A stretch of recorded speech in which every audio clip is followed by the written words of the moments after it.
رسول پاک صلی اللہ تعالیٰ علیہ وآلہ وسلم نے فرمایا، صحیح بخاری 1380 میں، جب مردے کو کندھے پر اٹھا کر چلتے ہیں تو وہ بولتا ہے، وہ کلام کرتا ہے۔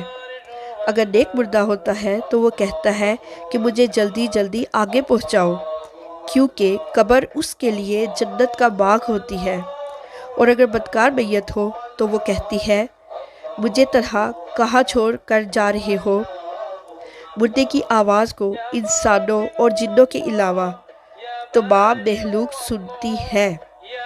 بخاری شریف میں روایت ہے، رسول پاک صلی اللہ تعالیٰ علیہ وآلہ وسلم نے فرمایا، دنیا میں جو مردے کے زیادہ قریب ہوتا ہے، جیسے اس کے گھر والے، اس کی اولاد، دوست احباب، وہ جب اس کی قبر پر جاتے ہیں تو مردے کو بہت خوشی ہوتی ہے۔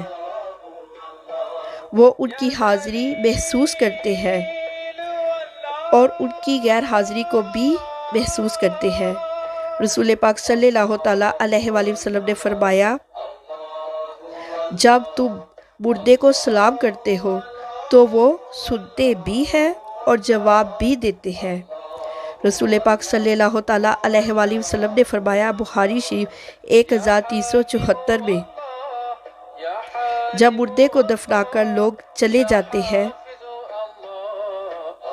تو انہیں جانے والے لوگوں کے قدموں کی آواز بھی سنائی دیتی ہے۔